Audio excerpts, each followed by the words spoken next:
Ok, entonces buenas noches, jóvenes. Vamos nosotros a revisar la clase que tenemos pendiente, que es sobre la fisiopatología del sistema urinario y del sistema renal, sobre todo, que va primero, ¿no? Entonces vamos aquí a compartir el PowerPoint para que ustedes lo vean y vamos a comenzar con esto desde ya. Voy a poner mi pantalla aquí arribita, no me interrumpa. Listo, pues, fisiopatología del sistema renal. Ok. Entonces, antes de hablar sobre la fisiopatología de como tal del sistema renal, tenemos que discutir ciertas generalidades del riñón que asumo que usted revisó cuando dio su clase de anatomía, fisiología, biología, entre otras cosas. Usted sabe que el riñón eventualmente se conecta vía la aorta con las arterias renales. Ahí llega sangre arterial que se filtra en el riñón, ¿ok? El riñón es una especie de filtro. O sea que la sangre tiene sustancias que son de desechos y el riñón filtra esas sustancias, o sea, remueve los desechos. El riñón también balancea, si es que esa palabra existe, los electrolitos y el agua, que es lo que vamos a ver en la clase de líquidos y electrolitos. Y el riñón también tiene la función de mantener el equilibrio ácido-base, que nosotros también vamos a estudiar en su momento en la clase de equilibrio de trastornos ácido-base, ¿ok?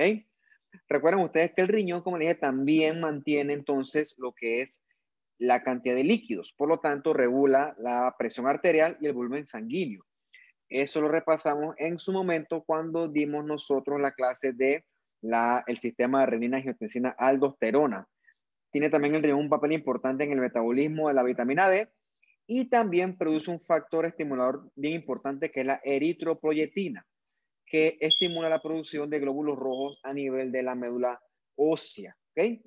Esto es lo que los riñones de ustedes que son sanos y son jóvenes hacen hasta este punto, pero cuando los riñones fallan, que es lo que vamos a estudiar nosotros en esta clase, todas esas cosas que les he dicho están alteradas entonces. Entonces, en los pacientes que tienen riñones que fallan, su sangre está, por así decirlo, tóxica, está acumulada con desechos metabólicos. Todo lo que son los líquidos y los electrolitos se alteran. La vitamina D se altera. Eventualmente el paciente queda hipocalcémico. Y como les dije, el riñón produce la eritropoyetina. Si la eritropoyetina no está adecuada o está baja, este paciente va a cursar eventualmente con anemia. ¿Ok? Entonces, vamos a primero a comenzar a discutir la falla renal aguda. Vamos con un poquito de agua.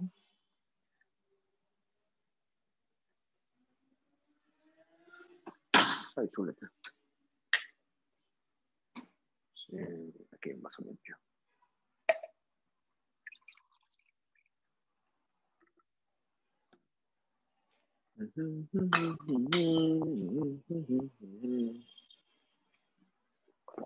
Ok, la falla renal aguda, ¿no? Usted ve aquí la relación anatómica entre la aorta, la respectiva arteria renal, que entonces va entonces a el respectivo riñón. Es más complicado que eso, ¿no? Pero para fines prácticos ya usted de anatomía, así que yo no voy a entrar en detalles a el respecto. Entonces, dijimos que el riñón obtiene esa sangre que viene de la aorta, sangre arterial. Cuando el riñón recibe esa sangre va cargada de ciertas sustancias que el riñón decide si reabsorber o desechar. O sea, el riñón sabe lo que tiene que hacer. Y eso ocurre en los túbulos renales, en el glomérulo. Y cómo ocurre es algo que usted ya tuvo que haber estudiado en fisiología, qué se reabsorbe, qué se desecha, cuándo sí, cuándo no. Eventualmente esa sangre filtrada, lo que no se necesita es lo que se excreta por medio de la orina. Esa orina pasa entonces aquí, del riñón, aquí está la pelvis renal, pasa por el uréter y entonces se almacena aquí en la vejiga. Eventualmente, cuando la vejiga se llena, se estimula la micción, o sea, el deseo de orinar, y entonces eso se expulsa fuera del cuerpo. Al final del día, pudiéramos decir que entonces lo que nosotros orinamos es sangre filtrada, ¿ok? Sangre filtrada por el riñón. Entonces, vamos a estudiar los tipos de falla renal porque hay varias, ¿ok? En este punto vamos a ver las fallas renales agudas. Ok, eso es cuando el riñón percibe, o no percibe, cuando hay disminución del aporte sanguíneo al riñón. El riñón va a percibir que hay disminución en la perfusión renal. Cuando el trastorno es ese tipo, A esto le llamamos falla prerrenal, ¿ok? Porque tiene que ver porque al riñón no le está llegando suficiente sangre, ¿ok? Tenemos también otro aspecto que es cuando el mismo riñón está fallando. Eso se llama la falla renal intrínseca, que es por problemas propios del mismo riñón.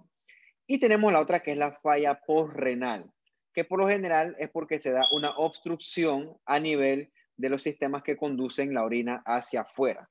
Obstrucciones hay muchas causas, piedras, tumores son las que más se me ocurren en este punto. Puede ser que la próstata aquí esté agrandada, en el caso de los hombres obviamente, y eso evite que la orina fluya adecuadamente y eso puede conllevar, si no se corrige, eventualmente una falla postrenal. Con el embarazo también, que el útero crece mucho, en las mujeres obviamente, y eso obstruye y puede obstruir alguna estructura de la vía urinaria.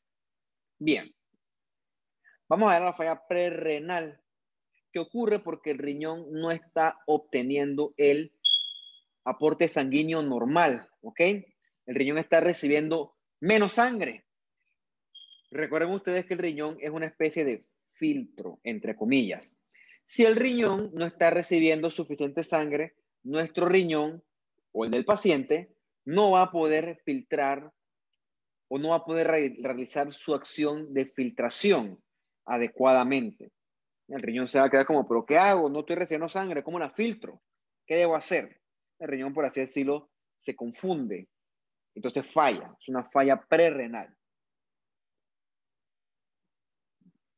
¿Cuál es la causa de esto? Bueno, como le dije, ¿no? Está llegando menos sangre al riñón. O sea, el volumen sanguíneo disminuyó. O sea, que hay hipovolemia. Hipo de menos, vol de volumen, hemia de sangre. O sea, hay menos volumen de sangre.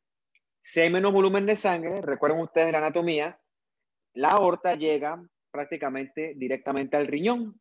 Si hay menos volumen de sangre, la aorta va a tener menos volumen sanguíneo y por lo tanto va a llegar menos volumen sanguíneo al riñón. O sea, va a haber disminución del flujo renal.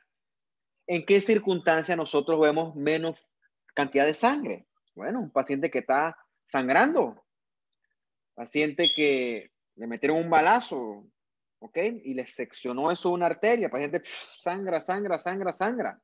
Bueno, ese riñón de ese paciente va a percibir menos volumen sanguíneo. Un paciente que está deshidratado, un niño chiquito que tiene mucha diarrea, pierde mucho líquido, o sea, que pierde mucho volumen sanguíneo al final del día. No es que está botando o evacuando sangre, ¿ok? Está está evacuando líquido. Y ese líquido no va a estar en la sangre. Es un paciente que va a perder volumen. Un paciente que, si no se maneja adecuadamente, puede hacer entonces, entre otras cosas, se deshidrata, te hace otras cosas, entre otras cosas, al final también te puede hacer una falla prerrenal por hipovolemia, ¿ok? La aterosclerosis también puede afectar las arterias renales. Recuerden ustedes cuando hablábamos del corazón que la aterosclerosis es gradual, pero llega un punto en el cual obstruye entonces la arteria y ahí viene entonces el problema este con el daño por isquemia, ¿ok? En el riñón ocurre algo más o menos similar. Se comienza a instaurar la placa de ateroma y llegas a un punto en el cual no es que la placa bloquea toda la arteria, pero va obstruyendo gradualmente.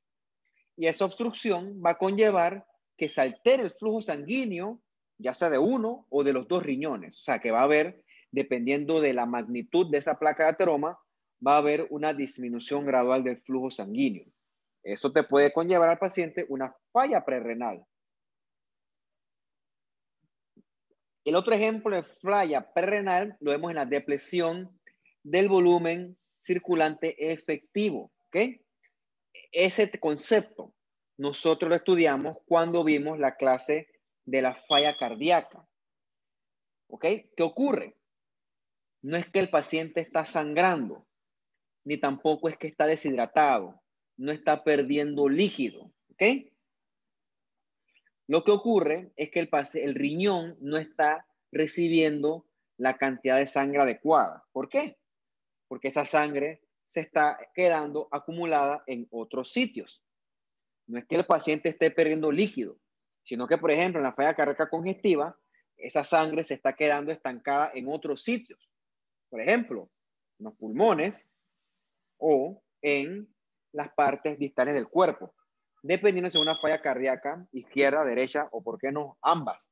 Entonces, ese paciente no está perdiendo líquido, pero el líquido está redistribuido a otras áreas. Por lo tanto, ese riñón no está percibiendo que hay el líquido adecuado. Ese riñón está diciendo, hey, me está llegando menos perfusión. Y se desespera. Y entonces comienza, si no se corrige, hace falla prerrenal. Además está decirles a ustedes que también activa entonces su sistema renina, angiotensina, aldosterona. Eso ya lo estudiamos en su momento. Yo creo que también vamos a volver a verlo en esta clase. Entonces, regresando a esto, depresión del volumen circulante efectivo. El volumen circulante sigue ahí, pero está depletado porque está distribuido a otros sitios, no está fluyendo.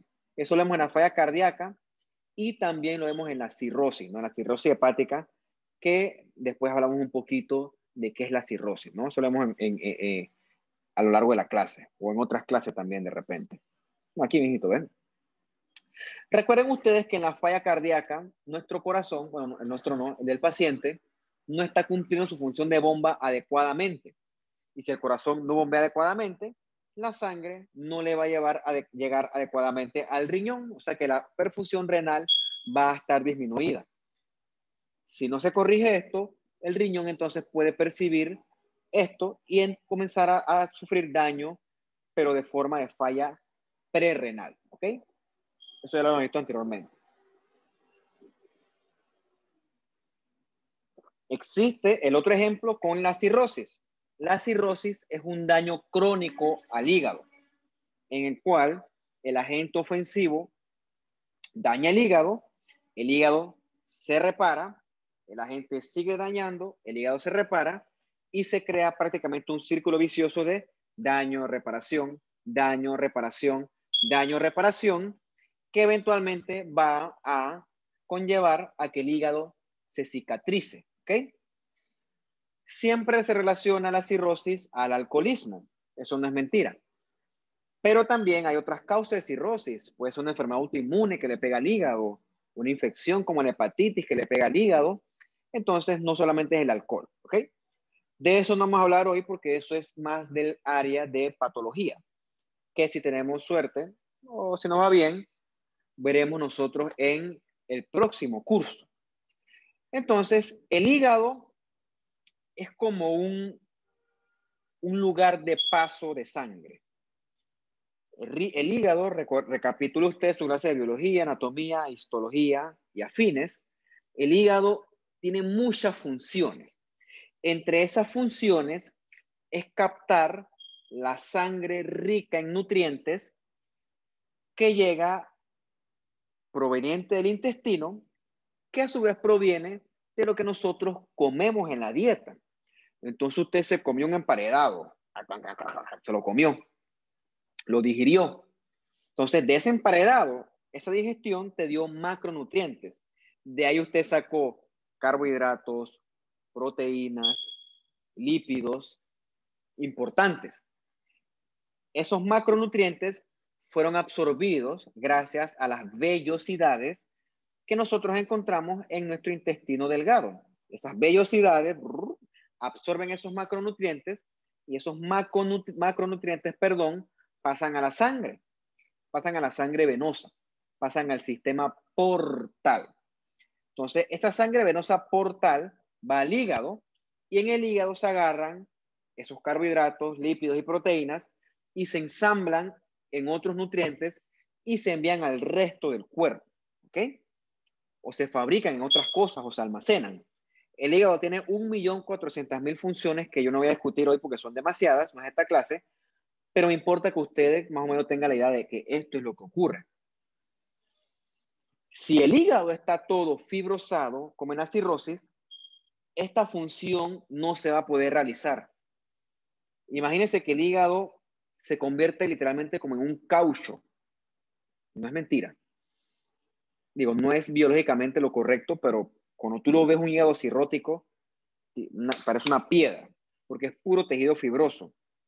Entonces, imagínense ustedes que ese tejido fibroso no va a poder permitir el flujo de esta sangre porta. Como dice aquí, ¿no? Impide el flujo de la sangre porta. Y eso lleva a que la sangre porta se acumule en el sistema porta. Y eso va a llevar eventualmente a hipertensión portal. Entonces la sangre, como ves aquí, no está fluyendo al hígado. Entonces esa sangre se estanca en el sistema venoso. ¿Dónde venía esa sangre? De los intestinos, ¿ok? En el intestino está el sistema venoso mesentérico. Entonces en el paciente cirrótico, dependiendo del grado de cirrosis, esa sangre se va a estancar en el sistema venoso mesentérico, ¿ok?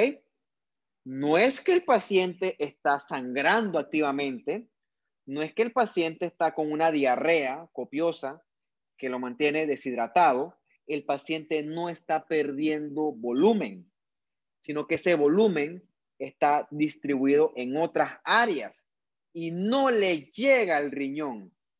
Y el riñón percibe que entonces su perfusión está disminuida, y el riñón, entonces, si no se corrige esto, te va a hacer una falla prerrenal. La falla prerrenal, producto de la cirrosis, se llama el síndrome hepatorenal. Eso es bien grave. Cuando tú ves un paciente así, el paciente está bien grave. Probable que fallezca. Tengo un tío que le pasó recientemente. Recientemente, hace como, creo que en diciembre. Por suerte, tener un tío apegado a mí. Bien. Vamos a quitar agua caliente. Bien. Estamos diciendo hasta este punto que los riñones fallan, pero en el riñón no pasa nada. Lo que está pasando es que el riñón percibe que le está llegando menos sangre. Y eso es una máxima, no me gusta la palabra, eso es una máxima de la falla prerrenal, que los riñones están sanos. Lo que está fallando aquí es el flujo sanguíneo, ¿ok? De hecho, si tú corriges la causa de que al riñón no le está llegando sangre, el riñón arranca y vuelve a funcionar. Vamos con el ejemplo del carro. Te compras tu carro del año, no es mucha plata, no sé, que más te guste, te compras un BM, ya que montas un laboratorio y te va a otro nivel, controlas todas las pruebas, las PCR, te vas a la parte molecular. Soñar no cuesta nada, por soñar se comienza. Así que, ¿quién quita, quién pone? Te compraste tu BMX5 del año, pero no le echaste gasolina. No va a funcionar, ¿ok? El carro no está dañado. Échale gasolina y ¡pum! Santo remedio. El carro vuelve y arranca. Quizás con los riñones ocurre un fenómeno similar, ¿ok? Recuerda que en la falla prerrenal el riñón no está dañado. Lo que ocurre aquí es que el flujo sanguíneo, por alguna razón, está alterado, está disminuido, por las razones que vimos en las diapositivas anteriores. Pero cuando el riñón vuelve y ¡pum! Como si abres la pluma, la sangre vuelve a llegar al riñón, el riñón vuelve y funciona.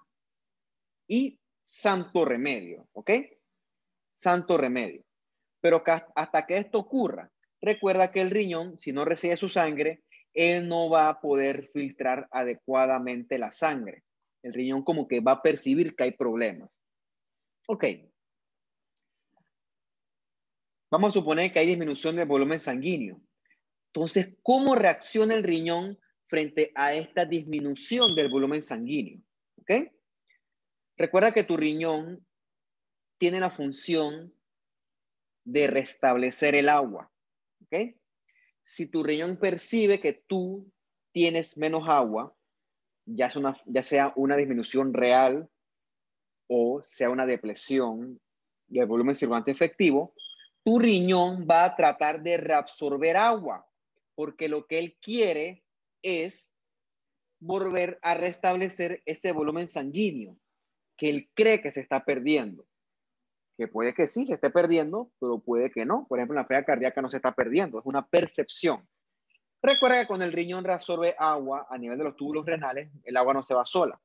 Por lo general siempre va acompañada de sodio. Entonces, ese riñón de ese paciente va a estar reabsorbiendo agua y sodio. Ya tenemos entonces una premisa importante, porque cuando uno sospecha este tipo de cosas, hay hallazgos importantes del laboratorio que nos ayudan a nosotros a distinguir si la falla es de origen prerrenal o la falla es renal intrínseca como tal.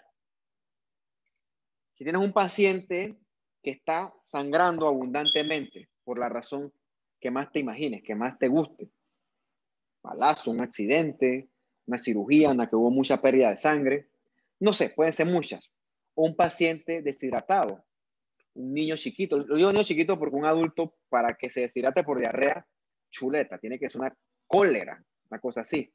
Sin embargo, con los niños es más sensible, ¿no? Entre más chiquito, más delicado. De repente, por una persona con un peso normal, un adulto de 70 kilos o más, una diarrea no le hace ni cosquillas. Pero un niño chiquito, un bebé recién nacido, una diarrea es potencialmente mortal. Bueno, vamos a suponer que hay una pérdida de volumen real, una hipovolemia real. Bueno, nuestros riñones van entonces a comenzar a reabsorber sodio y agua, ¿ok? Y esa reacción de sodio, ¿a dónde se va? Se va a la circulación sistémica. En el caso de una pérdida real de sangre, eso es necesario para poder mantener la presión sanguínea. Si este fuera el caso de un problema real, esto sería bueno. ¿Ok? Esto es biológicamente correcto. Pero ¿qué ocurre si estamos frente al escenario de la cirrosis o la falla cardíaca congestiva, donde la percepción de pérdida de volumen no es real, es una percepción? ¿Ok? Entonces el riñón va a decir, oye, este humano está perdiendo agua, tengo que reabsorber sodio y agua. Y el riñón comienza a reabsorber sodio y agua. Y entonces esa reabsorción de sodio y agua, en este caso, quizás no es tan buena. Quizás en este caso esa reabsorción es deleteria. Quizás esto no es tan bueno, ¿ok? El paciente se va a sobrecargar de líquido. Eso lo vamos a ver más adelante, ¿ok? Entonces, en esta imagen tú lo que ves es la comparación de las fallas renales, ¿no? Si ocurren los vasos sanguíneos, o sea, que no llega suficiente líquido, o sea, que hay una hipovolemia, sea real o no, es prerrenal. Si el daño ocurre en el mismo riñón, que eso lo vamos a ver más adelante, es renal. Y si ocurre ya después en la vía urinaria, eso es una falla postrenal, ¿ok? Es para que veas que biológicamente las tres son, desde el punto de vista fisiopatológico, son muy distintas las tres. Bien. Vamos a hablar un poquito entonces de la falla renal intrínseca, que es cuando el mismo riñón está fallando. Usted recordará de su clase de biología o fisiología que en el riñón existe la nefrona, que es la unidad funcional. Es el sitio donde se da mucha función. En la nefrona está el glomérulo, que es el que está aquí arribita, que son muchos capilares, que son los que filtran la sangre. Y está este sistema complejo de túbulos, que son los que reabsorben, o en este caso, si hay exceso, secretan iones, moléculas y también agua. Entonces, tu riñón decide qué reabsorber dependiendo de tu estado actual. La finalidad es mantener el equilibrio. Si el riñón alcanza el equilibrio, lo que no se necesita se desecha, porque si no quedarás en un exceso. ¿Ok? Entonces, lo que tú no necesitas, el riñón lo termina de filtrar como orina y entonces eventualmente lo excretamos. ¿Ok? Ese es un concepto que nosotros vamos a analizar con un poco más de detenimiento en la clase de líquidos y electrolitos. ¿Ok? Eso no lo vamos a discutir tanto hoy. ¿Por qué algo se reabsorbe? ¿Por qué se secreta? ¿Por qué electrolitos son eso? Entonces, cada riñón, según este libro, tiene 1.000.000 de nefronas. Alguna vez yo leí que eran más, 1.5 a 2. Eso depende del autor. Lo importante es que en cada riñón hay muchísimas nefronas que hacen todo este trabajo, ¿ok? Es para que usted tenga este concepto claro hasta este punto de la clase. Bien. Déjame conectar una cosa rapidito acá, no sé si es importante.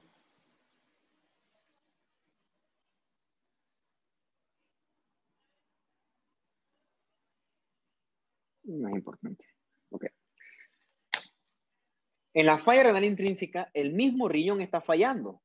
Puede que lo que esté fallando es el glomérulo, perdón, hice una glomerulopatía, esta palabra me cuesta, o puede que esté fallando el túbulo renal, eso es una enfermedad túbulo intersticial, ¿ok? ¿Por qué ocurre esto? Eso lo vemos en patología, ¿ok? Eso no es materia de este curso. Entonces, hay distintas formas de clasificar esto. Hay enfermedades renales que son crónicas, por ejemplo, algunas glomerulopatías, o algunas que son agudas, ¿no? Por ejemplo, hay glomerulopatías que son por daño agudo, por isquemia, por medicamentos, ¿ok? Hay distintos tipos de cursos clínicos. ¿Qué ocurre con esto? A diferencia del anterior, de la falla prerrenal, en la falla renal, recuerda que lo que está dañado es el mismo riñón. En la falla renal, lo que está afectado es el mismo riñón, como dice acá arriba, ya sea el glomérulo o ya sea el túbulo renal.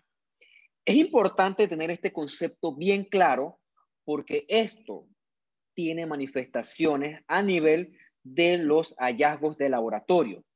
Y esto es lo que en momento de duda nos va a ayudar a distinguir entre una falla prerrenal y una falla renal intrínseca como tal. ¿Okay? Para eso es importantísimo los hallazgos de laboratorio, porque la presentación clínica puede ser similar. Una hipovolemia es aguda, ¿ok? Y una falla renal por medicamentos o tóxica es aguda. Entonces, quizás en la parte clínica no podamos distinguir tanto eso. Entonces, ahí es donde el laboratorio nos ayuda, ¿ok? Ahí es donde el laboratorio agarra entonces valor. Y es bien importante al momento de discernir si esto es prerrenal o renal como tal. Eso por esto es que hay esta cápita aquí, ¿no? Los hallazgos de laboratorio que nos ayudan a nosotros a distinguir entre una falla aguda prerrenal y una falla aguda renal intrínseca, ¿ok? Se lo pongo aquí porque aquí es para ponderar la importancia de que el tecnólogo médico conozca estas cosas. Porque, bueno, yo no soy médico de pacientes, pero alguna vez lo fui. Y entonces, cuando yo mando una creatinina, un nitrógeno ureo, boom, eso es importante para distinguir si esto es prerrenal o es renal como tal. Es una cosa importantísima. Y ahí es donde ustedes entonces entienden por qué al paciente se le manda creatinina en sangre, creatinina en orina, nitrógeno de urea. Eso es lo que nosotros vamos a repasar en este punto de esta clase. Muy bien, hasta el cansancio. ¿Por qué? Parece tonto, pero entre más uno repite las cosas, pues en nuestro disco duro se van grabando y ya nos queda la lección bien clara, ¿ok? Hasta el cansancio. El riñón es una especie de filtro, ¿ok? Recuerda que el riñón no filtra como le da la gana, ¿ok? El riñón filtra a un ritmo establecido, ¿ok? Que desde el punto de vista médico tiene un concepto al cual le llamamos tasa de filtración glomerular. Es algo que es medible, de forma que en base a ese cálculo tú determinas si esto es normal o anormal. Primer concepto. Hasta este punto, nosotros tenemos una sustancia que se llama la creatinina. ¿Ok? Si les interesa dónde se genera, pues tienen curiosidad, les recomiendo que lo investiguen. ¿Qué pasa con la creatinina? La creatinina por lo general se filtra libremente en el glomérulo y por lo general, en condiciones normales, nosotros orinamos la creatinina. ¿Ok? Entonces, la creatinina es un marcador importante para medir la eficiencia del mecanismo de filtración renal. Hasta este punto dije que la creatinina se filtra. O sea que si yo tengo creatinina acumulada en mi sangre, algo anormal está ocurriendo con mi riñón. ¿Ok? Tengan eso en cuenta. Entonces, como le dije, ¿no? De parte del laboratorio, la creatinina se mide fácilmente en la sangre, en un tubo de química. Eso es un laboratorio prácticamente de rutina. Y la presencia o los niveles de creatinina en sangre te indican a ti o te orientan cómo está funcionando ese riñón. ¿Okay? Cuando hay aumento de creatinina en sangre, eso quiere decir que la tasa de filtración glomerular tiene problemas. es inadecuada y por lo tanto la función renal está siendo alterada. La función renal es anormal. ¿Ok? Esquemáticamente aquí esto es un glomérulo. Aquí entra la arteria renal, aquí esto se filtra, y entonces esto pasa a los túbulos renales. ¿Ok? Como les dije, ¿no? La creatinina se debe filtrar prácticamente toda. Hay una pequeña fracción que por lo general puede que se reabsorba, ¿ok? Pero es pequeña la fracción. Para eso hay valores de laboratorio.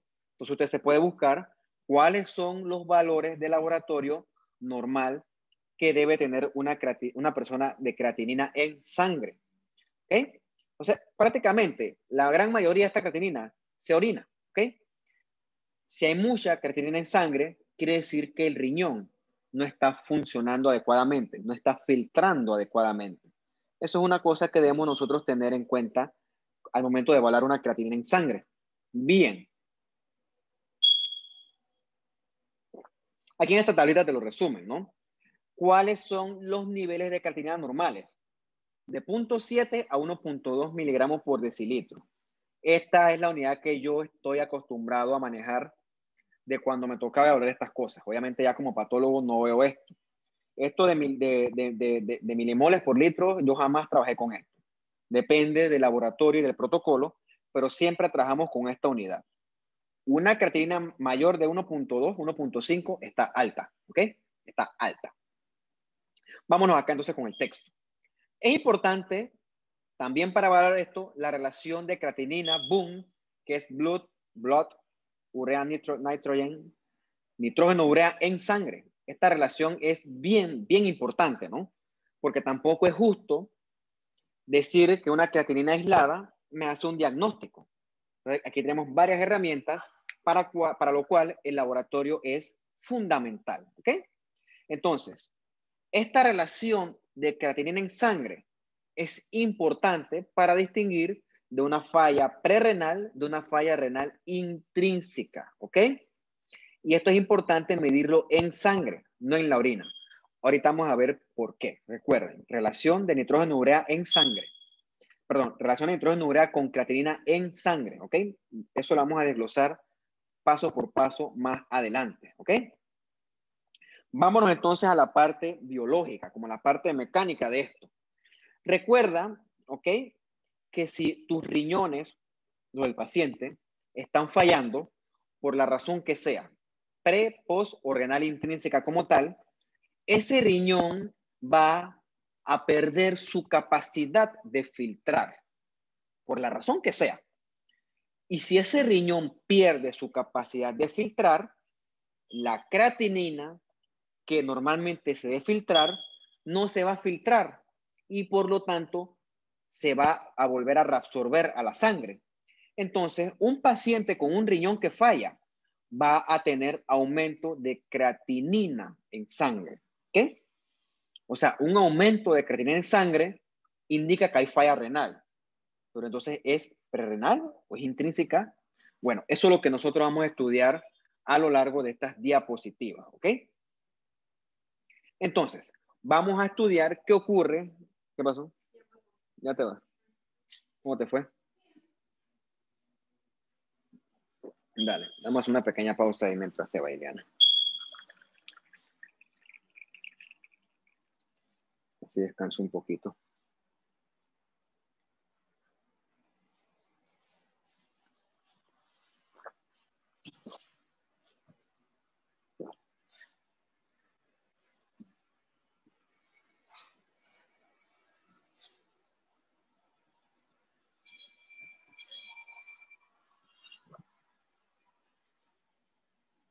Sigo. Sí, estoy grabando. Sigo. Dale, pues. Chao. Ok, seguimos entonces. Entonces, recapitulando lo que hayamos discutido sobre la falla prerrenal, recuerda que lo que tu riñón está percibiendo es que no le está llegando adecuadamente sangre. Y el riñón, inteligentemente, lo que va a hacer es reabsorber sodio y agua para tratar de restituir ese volumen de sangre que él está percibiendo que se está perdiendo. El riñón es inteligente, ¿ok? Entonces, él va a tratar de corregir entonces esa ausencia o esa disminución de volumen. Recuerda que si la hipovolemia es real, esto es fundamental, esto es crucial para poder mantener la presión arterial. Usemos ese escenario ideal. Entonces, con respecto al nitrógeno de urea, cuando el riñón está reabsorbiendo sodio y agua, uno diría que el nitrógeno de urea también se está reabsorbiendo en este proceso, ¿ok? Entonces, el nitrógeno de urea en un paciente con una falla prerrenal debe ser alto, ¿ok? Y la creatinina debe ser alta también. Entonces, la relación nitrógeno de urea-creatinina en un paciente con falla prerrenal debe ser mayor de 20:1. Recuerda que ese riñón está reabsorbiendo prácticamente todo como parte de una falla prerrenal. ¿Ok? Entonces, vamos a quedarnos con este concepto hasta aquí, hasta el cansancio. En cualquier falla renal, la causa que sea, tiene que haber un aumento de creatinina. ¿Ok? Hablando de la falla prerrenal, recordemos que tiene esencialmente dos corrientes, que la depresión de volumen sea real o que la depresión de volumen sea la que vemos en la falla cardíaca congestiva o en la cirrosis. Independientemente de la causa, en la falla prerrenal, los riñones van a comenzar a absorber sodio que va acompañado de agua, como le dije, ¿no? Para tratar de restaurar esa percepción de disminución de volumen. En ese intento de reabsorber sodio y agua, también va a reabsorber nitrógeno de urea. Por eso va a haber un aumento desproporcionado de nitrógeno de urea. Si lo comparas con la creatinina, que también va a estar alta, pero el boom va a estar muy alto. Por eso es que en la falla prerrenal, como dice aquí, la relación nitrógeno de urea va a estar alta, va a ser mayor de 20:1. ¿Okay? Por eso es que tienes que medir las dos cosas. No sirve medirla aisladamente para poder determinar exactamente qué es. Tienes que medir las dos. O sea, como dice aquí, ¿no? Si la relación es alta, la falla puede ser prerrenal, como dice aquí en la imagen, ¿no? Y recuerda que la falla prerrenal obedece a que se está perdiendo sangre. Como dice aquí, ¿no? GI bleeding, un sangrado gastrointestinal. Entre otras cosas que desde el punto de vista clínico no vamos a estudiar. O sea, aquí estamos con los hallazgos full de laboratorio. Muy bien. Por eso es que es importante conocer la causa de por qué ocurre esto. En la falla renal intrínseca, recuerda que el riñón está perdiendo su mecanismo de filtración. Por lo tanto, va a haber un aumento de creatinina. Pero una cosa bien curiosa y una cosa fundamental es que a diferencia de la falla prerrenal, aquí no hay hipovolemia. En la falla renal intrínseca, el riñón no está perdiendo sangre ni volumen. Perdón, el cuerpo no está perdiendo sangre ni volumen. Por lo tanto, el riñón no va a corresponder con la reabsorción de agua ni de sodio, ni tampoco de nitrógeno de urea. ¿Ok? Por lo tanto, en la falla renal intrínseca, como no se está reabsorbiendo tanta nitrógeno de urea, no va a haber ese aumento desproporcional de nitrógeno de urea. Por lo tanto, la relación boom-creatinina va a ser menor de 20:1. Recuerda, la creatinina sí va a estar alta, pero el boom puede que esté alto, pero no tan alto como en la falla prerrenal. ¿Ok? Que es exactamente lo que dice aquí, ¿no? Como dice aquí, si el riñón está fallando por una patología de él como tal, ya sea en el glomérulo o ya sea en el túbulo renal, recuerda que por mucho que él quiera, ese riñón está dañado. Por lo tanto, ese riñón no va a poder reabsorber adecuadamente, aunque él quiera, porque este riñón tiene un daño intrínseco. Por lo tanto, no va a haber ese aumento desproporcional de nitrógeno de urea que nosotros observamos en la falla prerrenal. Es completamente distinto.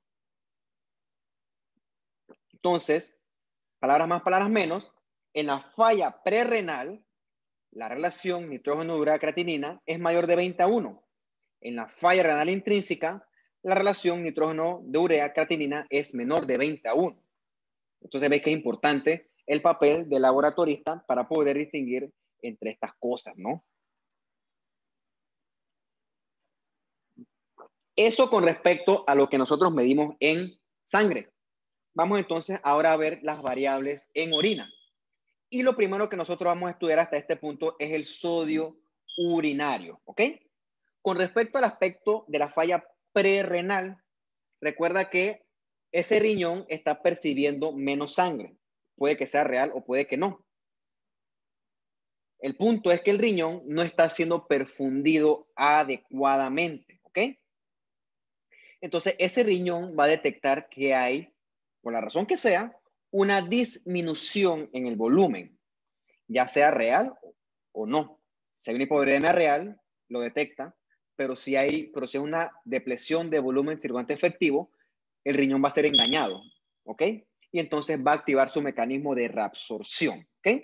Recuerda que si el riñón percibe que está siendo menos perfundido, él va a activar su mecanismo de reabsorción de sodio y agua. Si esa persona está reabsorbiendo buco, sodio y agua, ¿cómo va a estar entonces esa orina? ¿Ok? Si esa persona está reabsorbiendo mucho sodio y agua, ¿cómo va a estar esa orina? Te lo pongo así. Tú cuando orinas, orinas líquido, orinas fluido, orinas agua. Si tu riñón está reabsorbiendo sodio y agua, como así que bastante, entonces tu orina va a tener poquito líquido, ¿ok? Tu orina entonces va a estar muy concentrada. Pero recuerda que tu riñón está reabsorbiendo sodio. Por lo tanto, a esa orina le va a llegar poquito sodio. Por lo tanto, la orina de un paciente con falla prerrenal debe tener una baja concentración de sodio. ¿Ok? Como dice aquí, menos de 20 miliequivalentes por litro. Entonces, esta es una orina que está concentrada, pero con una baja concentración de sodio. Eso ayuda a diagnosticar una etiología de tipo prerrenal.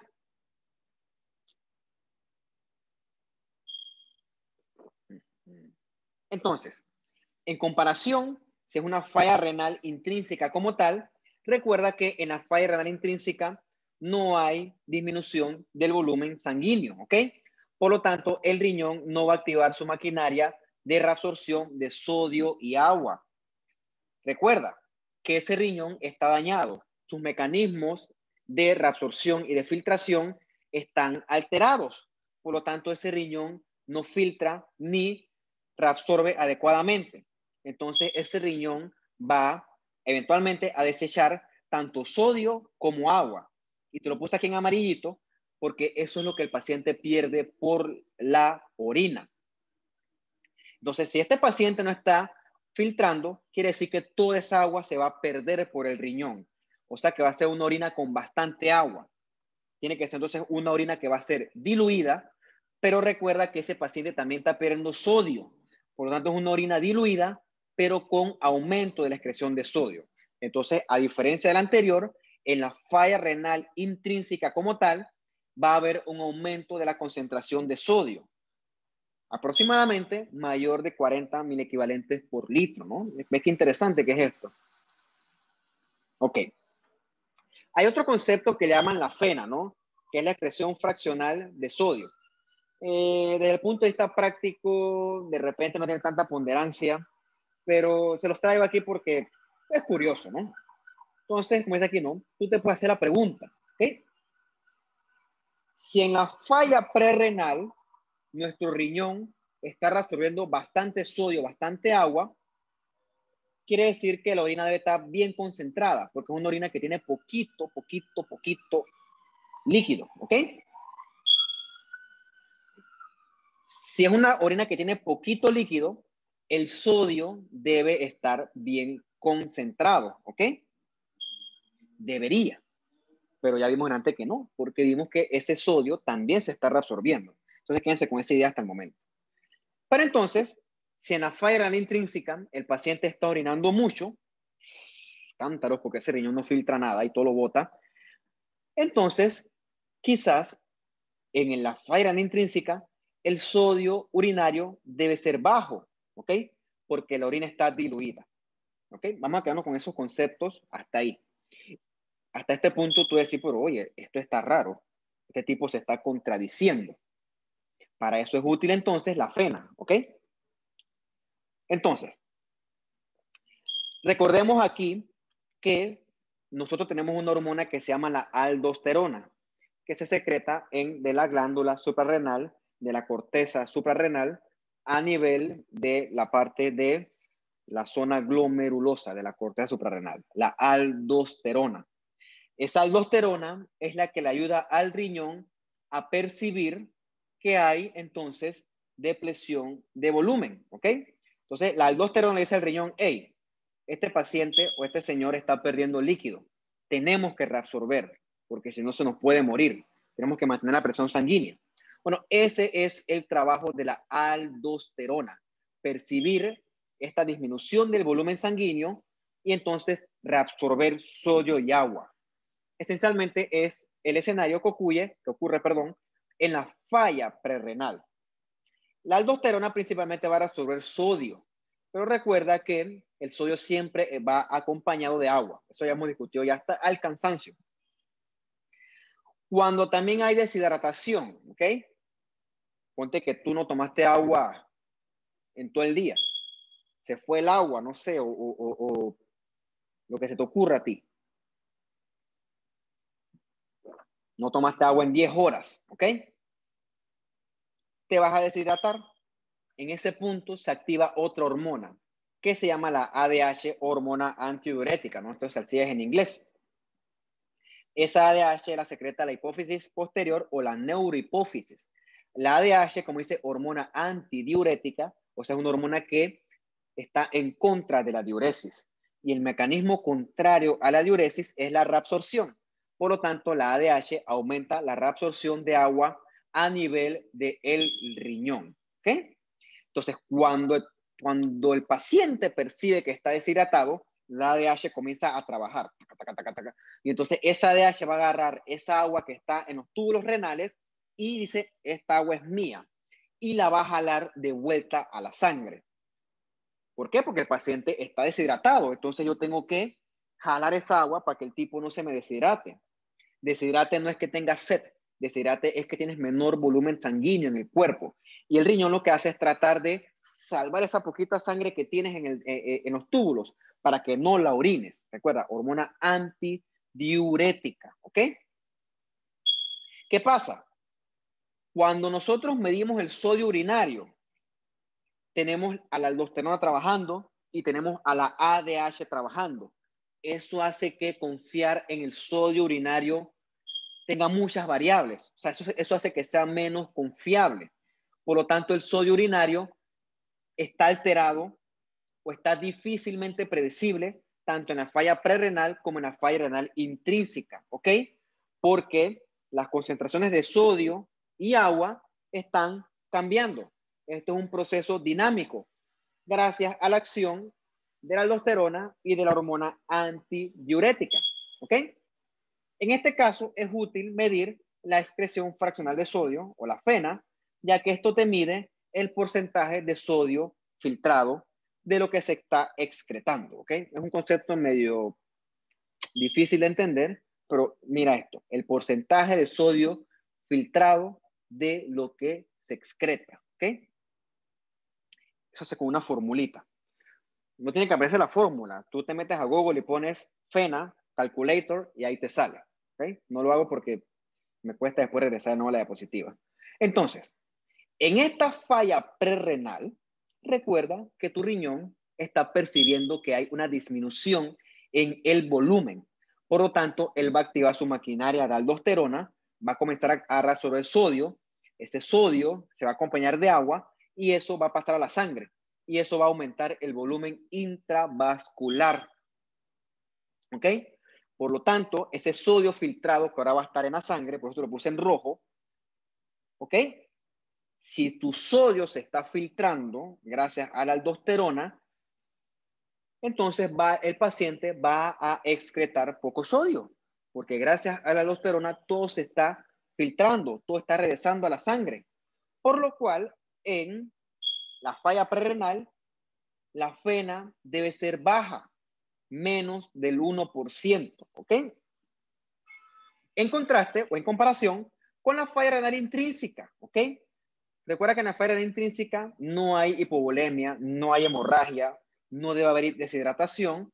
Entonces recuerda que en la falla renal intrínseca lo que está dañado es el mismo riñón como tal, ya sea el glomérulo o los túbulos renales, ¿ok? Pero recuerda que ese riñón que está dañado pierde la capacidad de reabsorber sodio, ¿ok? Teóricamente eso hace que más sodio sea excretado en comparación con la falla prerenal que está tratando de reabsorber sodio. Por lo tanto, en la falla renal intrínseca, la FENA debe ser más alta, ¿ok? Por lo general mayor de 2%. Yo no los voy a poner a calcular esto, porque como les dije, ¿no? Desde el punto de vista clínico como tal, o práctico, mejor dicho, por clínico, porque no me gusta, porque no soy clínico, no es muy práctico. Yo lo que quiero que se lleven son estos conceptos. En la falla prerrenal, el paciente filtra mucho sodio, ¿ok? Por lo tanto, excreta poco sodio.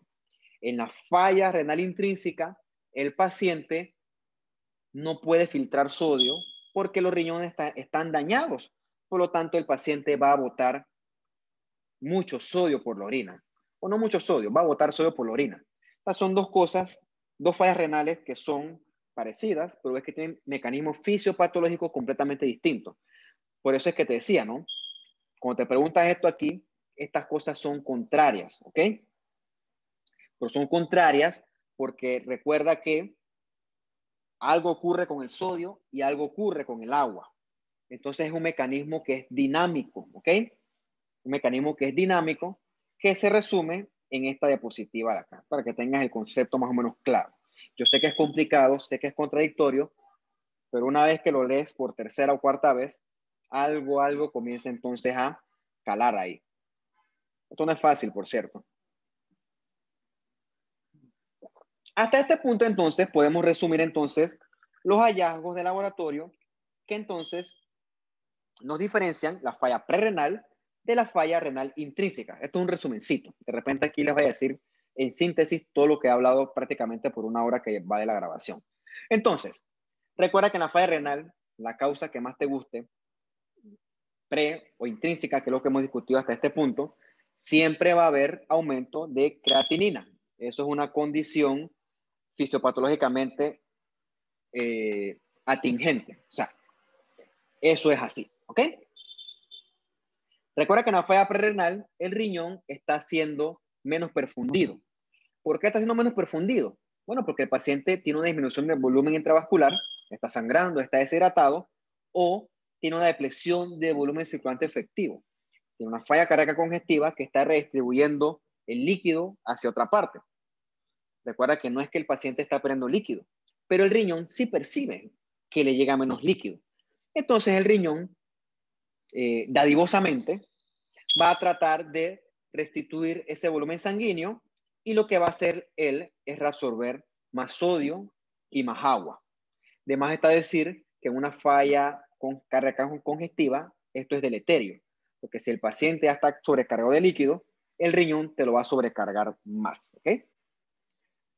Si este paciente en la falla prerrenal está reabsorbiendo sodio y agua, quiere decir que ese paciente va a orinar poquito, porque está reabsorbiendo todo el sodio y todo el agua.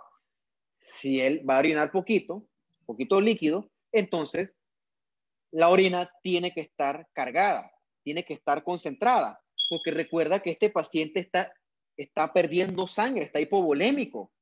Si el paciente hipovolémico orina, pues se va a morir. Entonces el cuerpo lo que va a tratar de hacer es decir, hey, está botando sangre, vamos a tratar de conservar el poquito fluido que tenemos. Entonces el cuerpo lo que hace es cerrar la llave de orinar para que ese líquido se vuelva a redistribuir en el cuerpo en un intento de tratar de mantener la presión sanguínea. ¿Ok? Recuerda que el paciente también está reabsorbiendo sodio de vuelta al cuerpo. Por lo tanto, ese sodio no se va a ir por la orina. Por lo tanto, en la falla prerrenal, el sodio va a estar bajito en la orina y una orina va a estar, pero la orina va a estar bien concentrada. ¿Ves que son como cosas contrarias? Una orina concentrada, pero con un sodio bajo. Ya sabes por qué. Entonces recuerda que esto es porque el cuerpo quiere tratar de rescatar la poquita agua que tiene. Eso lo logra absorbiendo sodio y agua. Pero como absorbe sodio, recuerda que entonces en la orina el sodio urinario va a ser bajo. Yo sé que suena repetitivo, pero me parece que es la única forma aquí de fijar el concepto, ¿ok?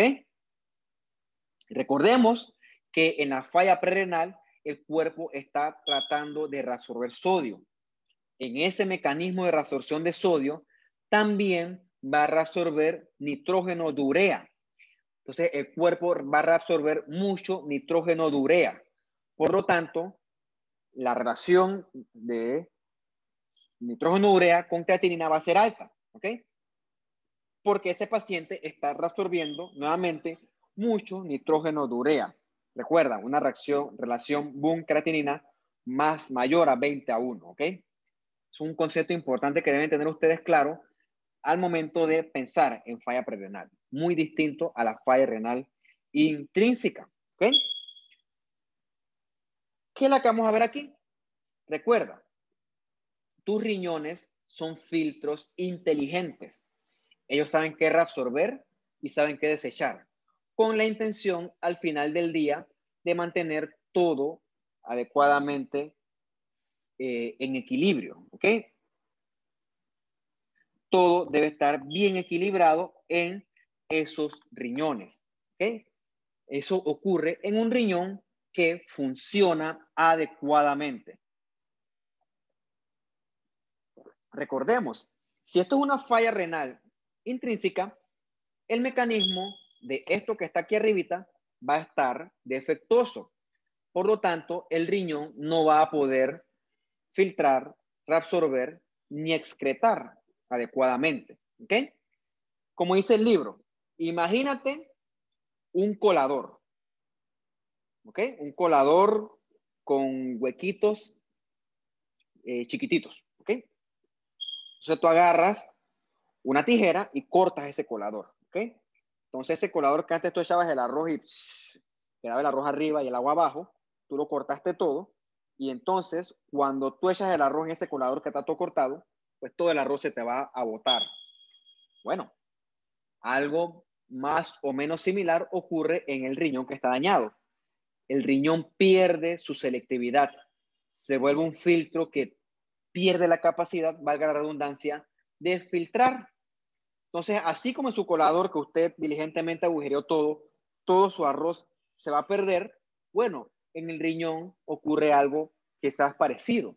En ese riñón, por esos agujeros, se va a perder todo el sodio y toda el agua. Entonces, la concentración del sodio urinario va a ser alta. Recuerda que él está perdiendo sodio, pero también está perdiendo orina. Perdón, también está perdiendo fluido. Por lo tanto, va a ser una orina que va a ser rica en agua, o sea, que va a estar diluida, pero con bastante sodio. ¿Ok? Es bonito esto, ¿no? Es bonito, es interesante. Entonces, si el riñón está perdiendo sodio y agua, también podemos nosotros extrapolar que él también está perdiendo nitrógeno de urea a través de estos agujeros. Por lo tanto, si él está perdiendo nitrógeno de urea, la relación Boone-creatinina debe ser menor en la falla renal intrínseca. ¿Ok? Como está aquí, ¿no? 10:1, menos de 20:1. Entonces, son conceptos importantes de la evaluación de los laboratorios cuando queremos estudiar la falla prerrenal versus la falla renal intrínseca. Bien. Esta es la parte dura de la clase, ¿no? Ya lo que viene es un poquito, no tanto más llevadero, ¿ok? Denme aquí 2 minutos para responder una cosa y sigo.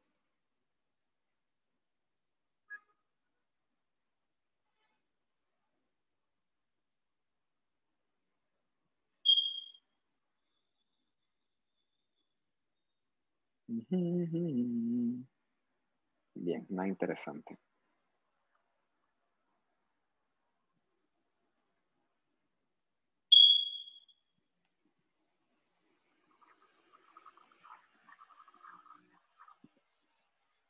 Seguimos, ¿ok?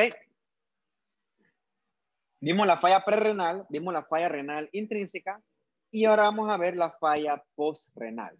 Como dice la diapositiva, esto ocurre en otros sitios, ¿no? Ocurre a nivel del uretra, quizás aquí, quizás acá en la vejiga o quizás acá abajo en la uretra. Por lo general, esa falla prerrenal se da porque hay un bloqueo a nivel de estos ductos de paso que va a conllevar a que en el riñón comience a haber fallos, ¿no? Y ese bloqueo de paso puede tener varias etiologías. Pues una piedra que se aloje en un uréter, por ejemplo, pues un tumor de la vejiga que obstruya la salida de paso, pues una próstata aumentada de tamaño que obstruya la salida de paso, o por ejemplo puede ser un tumor del intestino que oprime o hace presión contra el uréter y entonces eso genera obstrucción mecánica. Bueno, esos bloqueos pueden llevar eventualmente a falla renal si no se corrigen, ¿ok? Entonces, recuerda, esto es como un globo, ¿ok? Si tú un globo de estos largos lo agarras y lo acodas, la parte de arriba, si le sigue echando aire, se va a dilatar. En lo que está arriba de la obstrucción se va a dilatar. Es lo que dice aquí, ¿no? Siempre la porción que está proximal, o sea, que está por encima de la obstrucción, siempre va a estar dilatada. Entonces, imagínense que la piedrita está aquí. Bueno, recuerda que hasta ese punto ese riñón sigue filtrando y sigue entonces produciendo orina. Pero si esto está obstruido aquí, esto lo que está acá arriba se va a dilatar, ¿ok? Entonces el uréter se puede dilatar, eso se llama hidrouréter, perdón, o también se puede dilatar aquí arriba la pelvis renal, se llama una hidronefrosis, ¿ok? Entonces cuando estudiamos la falla postrenal, ¿ok? Es importante descartar que no sea una falla prerrenal, o sea, una falla renal intrínseca, o sea, esto todo hay que estudiarlo, ¿ok? Entonces, con respecto a la posrenal no hay mucho que decir porque es una cosa mecánica que, para que sepan que también ocurre, ¿ok? Entonces, regresando quizás a la parte esta de la falla renal intrínseca, hay varias causas, ¿no? Recordemos que también pueden fallar los túbulos renales, ¿no? Sí, está bien. Entonces, puede ser por medicamentos. Estos son detalles porque yo esto se lo ve más en patología. Puede ser un paciente que tuvo un mioma múltiple, que se le depositan sustancias en el riñón que provocan daño, puede ser un riñón que sufre isquemia.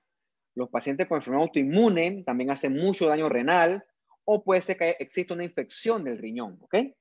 O cuando está afectado el glomérulo, puede ser que exista un síndrome nefrótico o un síndrome nefrítico.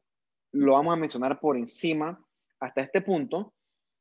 Y entonces, esto es una cosa que yo sí quiero que ustedes se repasen para poder entonces contestar el respectivo taller. Yo les voy a decir unas generalidades, pero yo sí quisiera que ustedes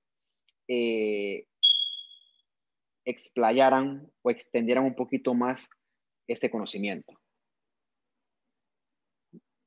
Entonces, en el síndrome nefrótico, que tiene varias causas, hay signos de síndrome nefrótico, ¿no? Estos pacientes van a tener edema y van a tener proteinuria, de proteínas, uria de orina. O sea, esos pacientes van a tener proteínas en la orina, que supuestamente se ve como una orina espumosa. Obviamente esto no es algo medible, esto es algo subjetivo, ¿ok? Yo te puedo decir, oh sí, yo oriné espumoso, pero yo no sé qué es muy espumoso, qué es poco espumoso, qué... ¿Me explico? O sea, decir proteinuria en base a eso es como muy subjetivo, ¿ok? Entonces, esos pacientes también van a tener hipoproteinemia, o sea, hipo de menos, proteín de proteínas, emia de sangre. Van a tener menos proteínas en sangre o disminución de proteínas en sangre y van a tener hiperlipidemia, hiper de mucho, lipid de grasa y emia de sangre. Van a tener aumento de grasa en sangre, ¿ok? Entonces, en este síndrome nefrótico hay daño a los glomérulos que a su vez alteran los mecanismos de filtración renal. Recuerda que el riñón es un filtro. Si ese mecanismo de filtración está alterado, va a haber fugas, ¿ok? Fugas de cosas que se van entonces a la orina. Entre estas cosas que se pueden ir a la orina están las proteínas. Entonces, en el síndrome nefrótico, el paciente pierde proteínas por la orina, tiene proteinuria.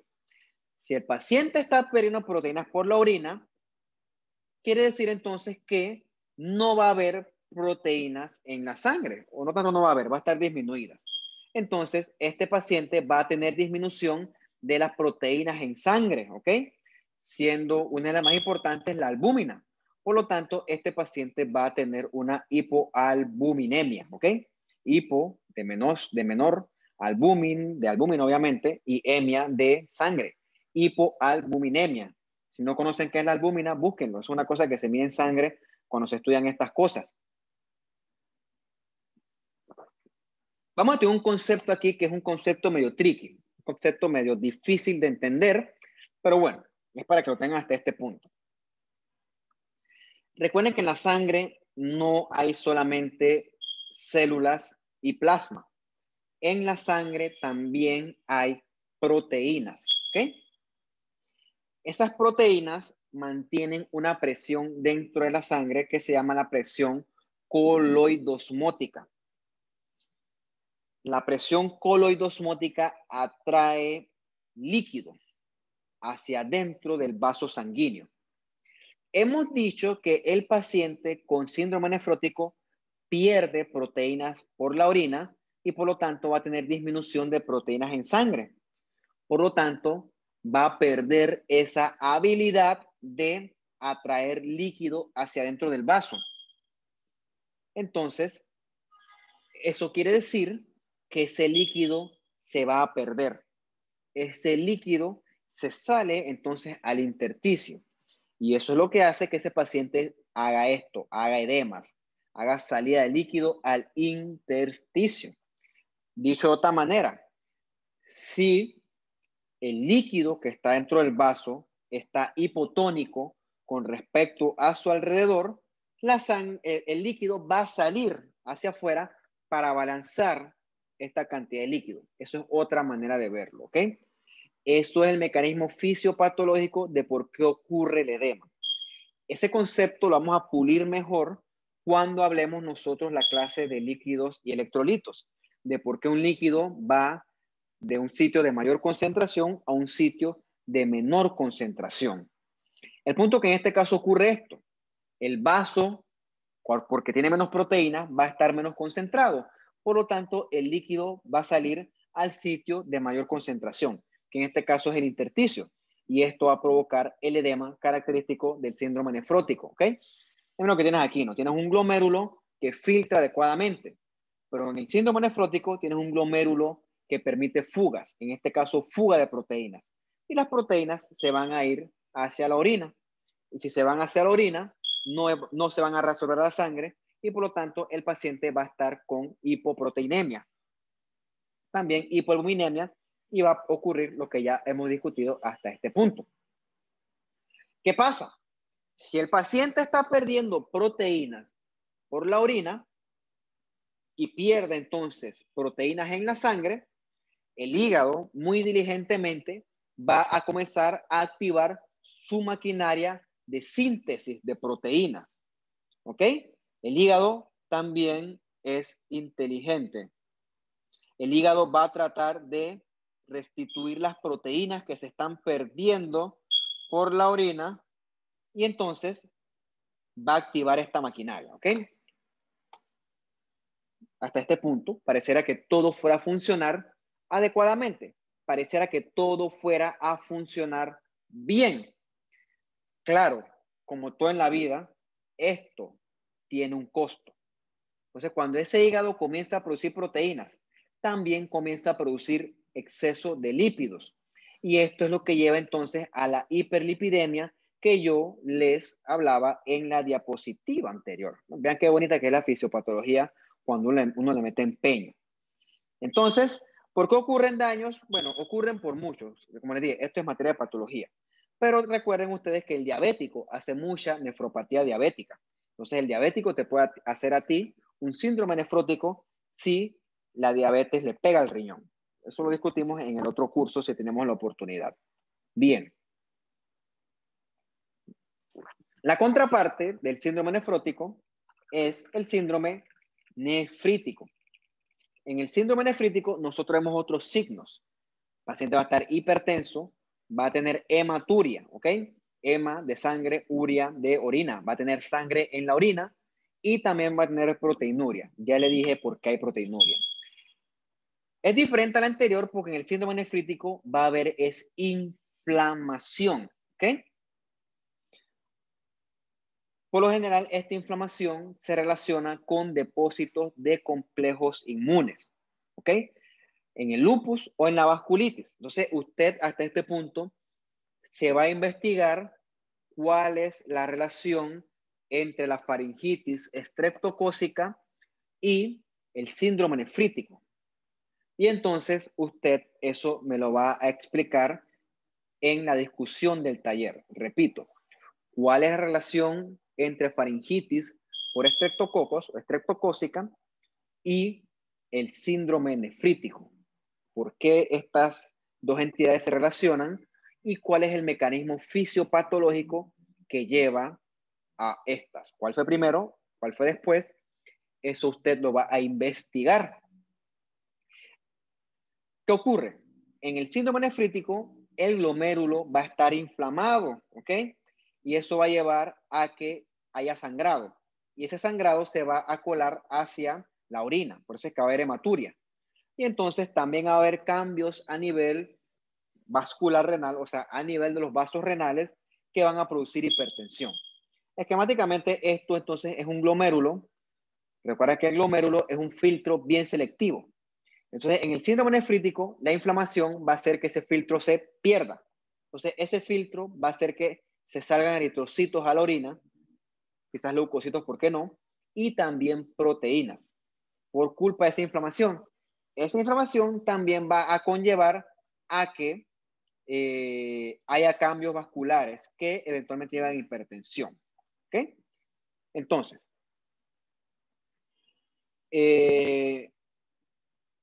¿qué patologías llevan a síndrome nefrítico?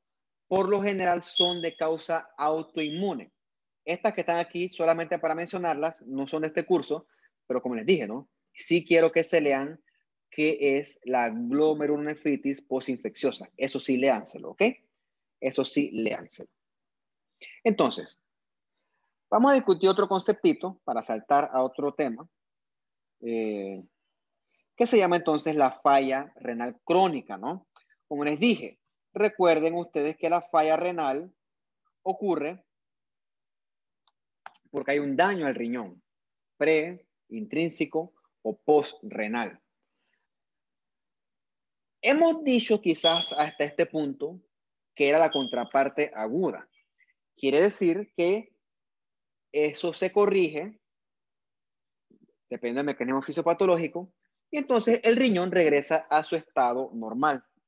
Bien, ¿qué ocurre entonces cuando no podemos corregir ese daño?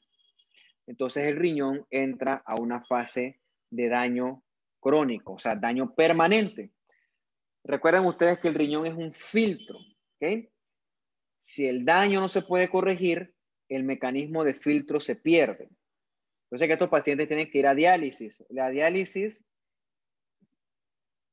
groseramente resumido, es prácticamente un riñón artificial, que lo que hace es que a estos pacientes con insuficiencia renal crónica les ayudan a filtrarles la sangre, porque si esta sangre no está filtrada, esta sangre va a estar sobrecargada de desechos metabólicos, y eso es tóxico y eventualmente mortal para el paciente. ¿Okay?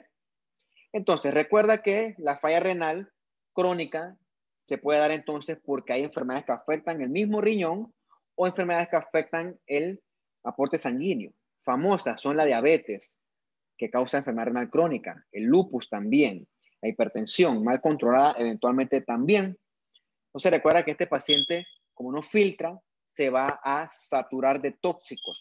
Entonces va a haber cambios en la química sanguínea. Lo puse en amarillo porque por lo general el tubo de química puede tener una tapa amarilla o tener una tapa roja. ¿Okay? Este paciente va a tener desequilibrios hidroelectrolíticos graves. Va a tener aumento de todos estos electrolitos, pero curiosamente va a tener disminución de calcio. Ahorita les explico por qué. Entonces, este paciente, como no filtra nada, ¿ok? Su riñón está completamente dañado, va entonces a retener sodio y agua, va a estar sobrecargado de líquido. Entonces este paciente se va a poner entonces hipertenso, ¿ok? Otra consecuencia más de esto. Entonces, ¿por qué el calcio, a diferencia de sus otros iones, por qué no se acumula? Entonces hay que irnos a los mecanismos fisiológicos / fisiopatológicos del riñón. Recuerda que la vitamina D, su metabolismo es en el riñón, ¿ok? Entonces, si el riñón está dañado, va a haber una disminución de esa activación de vitamina D. La vitamina D es fundamental para que el calcio sea absorbido en la dieta. Entonces, tú puedes tener una dieta con un calcio normal, pero sin vitamina D no vas a reabsorber el calcio. Por lo tanto, el nivel de calcio en sangre va a disminuir. Por eso es que esos pacientes con falla renal crónica te van a hacer hipocalcemia, ¿ok? Por un tema de mecanismo de vitamina D que se activa en el riñón. Pero este riñón está dañado. Bien. El asunto no acaba ahí. Teóricamente va a haber entonces una disminución de calcio en la sangre. ¿Ok? Pero recuerda que el cuerpo trata de compensar todo. Entonces, nosotros tenemos las glándulas paratiroides. Por lo general son 4 a 6 glándulas paratiroides que lo que hacen es secretar PTH, paratohormona. ¿Ok? Esa paratohormona va a tratar de aumentar los niveles de calcio en sangre. ¿Cómo lo hace? Pista. La paratohormona estimula la reabsorción de hueso, ¿ok? Gracias a una célula. Otra pregunta para el quiz. ¿Cuál es esa célula que se encarga de reabsorber ese hueso? ¿Ok?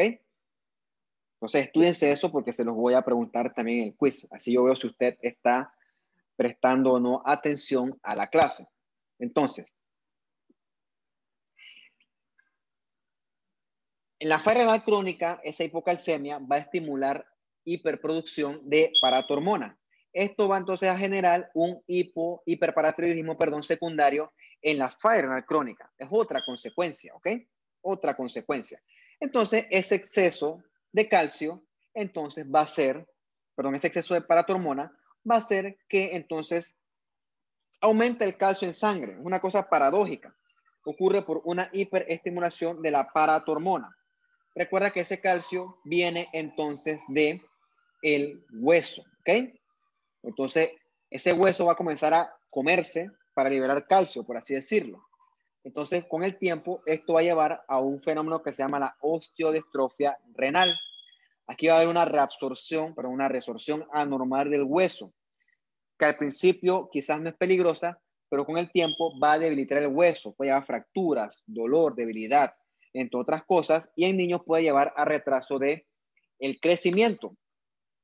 Otra consecuencia de esto es, dijimos al principio, que el riñón produce eritropoyetina, ¿ok? Recuerda que la eritropoyetina es un factor estimulador de colonia importante para los eritrocitos a nivel de la médula ósea, ¿ok? Sin eritropoyetina perdemos esa estimulación. Por lo tanto, nuestra médula ósea no va a producir suficientes glóbulos rojos y el paciente eventualmente puede ponerse anémico, ¿ok?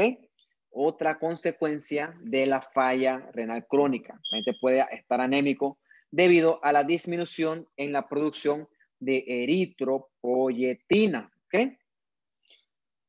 Finalmente, el riñón que está fallando no va entonces a poder excretar adecuadamente los desechos. O sea, el paciente con falla renal crónica va a ser un paciente con acumulación de desechos.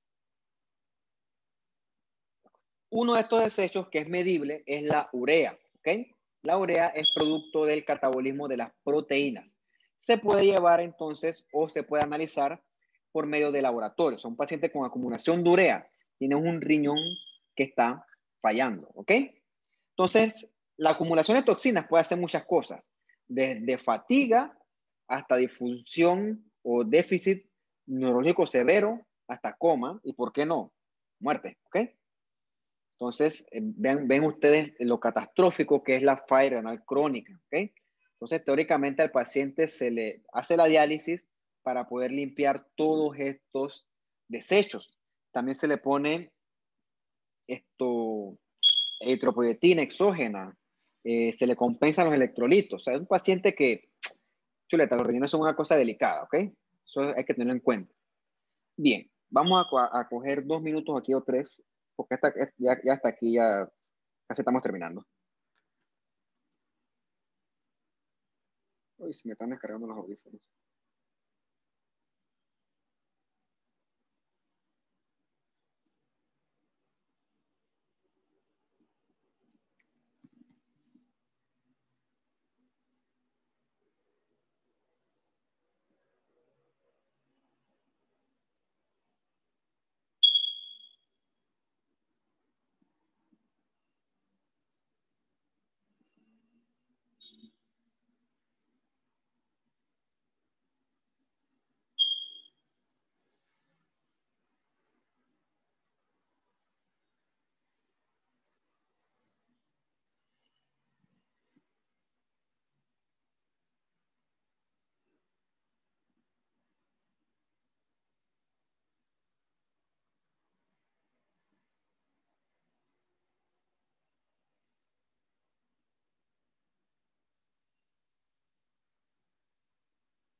Muy bien. Vamos a ver.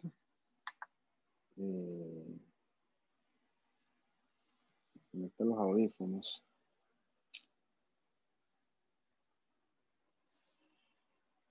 Ay, qué fastidio con esto.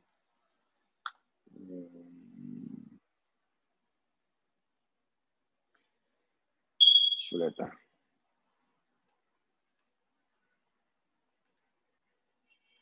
Listo. Sigamos. Entonces, como esta clase de fisiopatología del riñón y las vías urinarias, ya hablamos bastante del riñón. Vamos a discutir ahora un poquito sobre las infecciones de las vías urinarias, ¿no? Una cosa bastante común, bastante inofensiva si se maneja a tiempo, ¿okay? Se trata con antibióticos.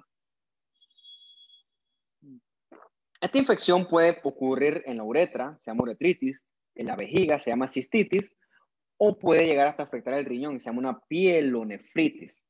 Por lo general, el asunto ocurre aquí en la uretra y si no se trata a tiempo, el agente infeccioso o el germen sube a la vejiga y si el paciente tiene mucha mala suerte, sube al uréter y llega hasta el riñón. Digo, hasta ese punto eso es muy sintomático, por lo tanto la persona que tiene, lo más lógico es que busque ayuda, no busque ayuda, busque atención, porque eso está mal dicho que es ayuda. Se trata con antibióticos ya, santo remedio, ¿ok? Entonces, es raro que llegue al riñón. Cuando llega al riñón, se asocia la IBU a que hay reflujo de orina, o sea, que la orina se regresa de la vejiga al riñón. Por lo general, eso se da en condiciones congénitas como daños de nacimiento, o también se asocia a la neuropatía diabética. ¿Qué ocurre aquí? Para resumírselo, para no entrar en mucho detalle. Estos pacientes pierden la capacidad de percibir cuando su orina está llena.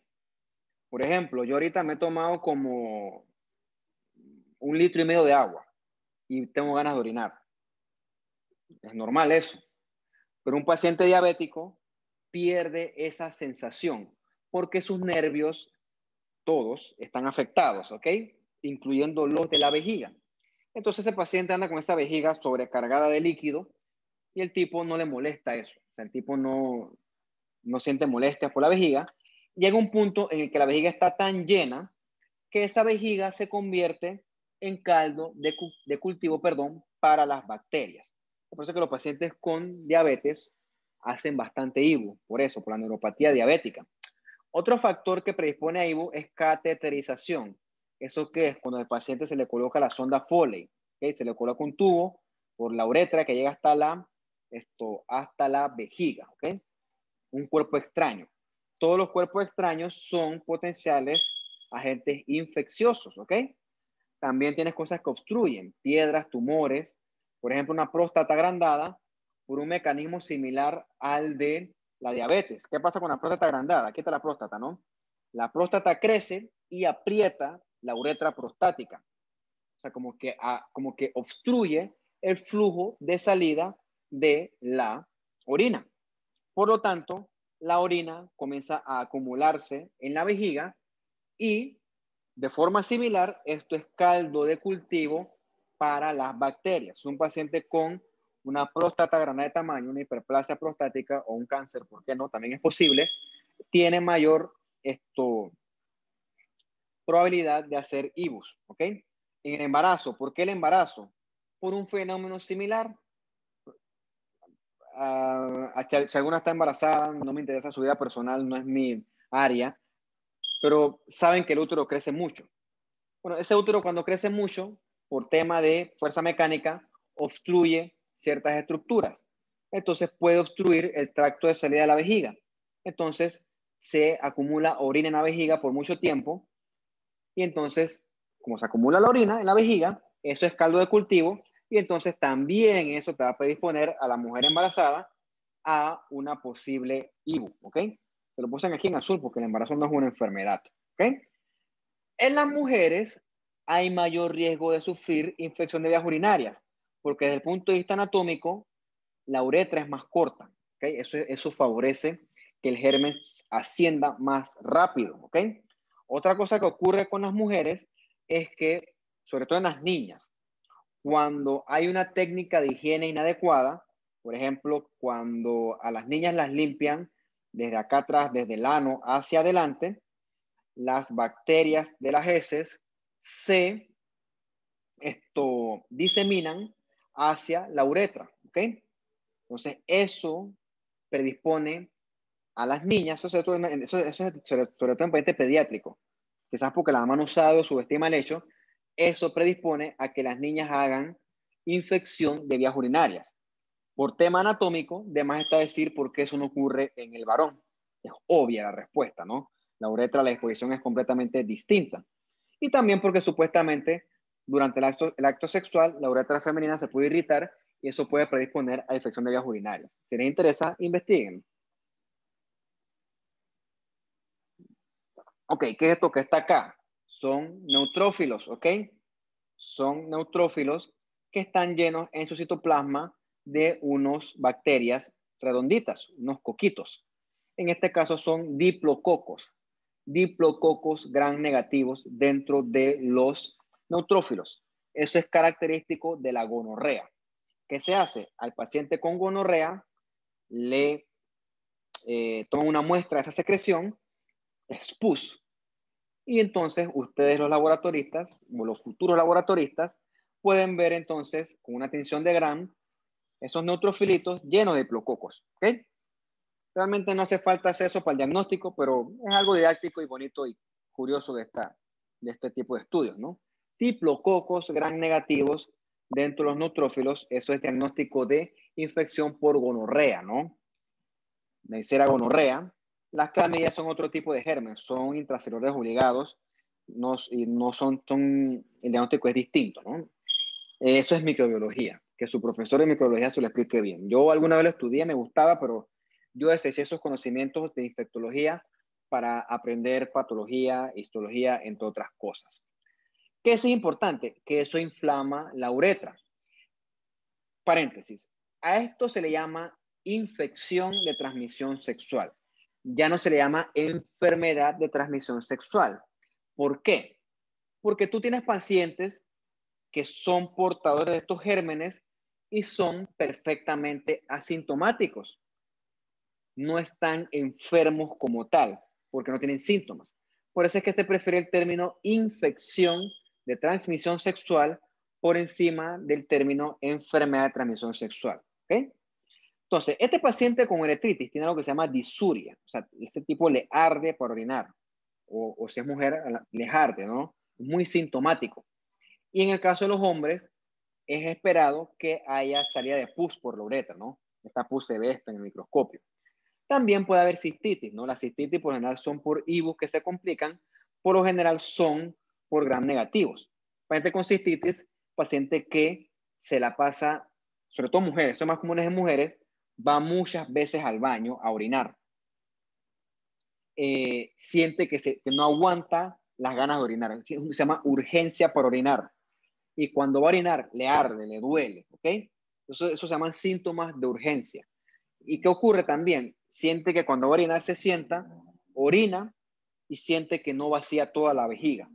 Eso se llama tenesmo vesical. O sea, son síntomas esperados en la cistitis.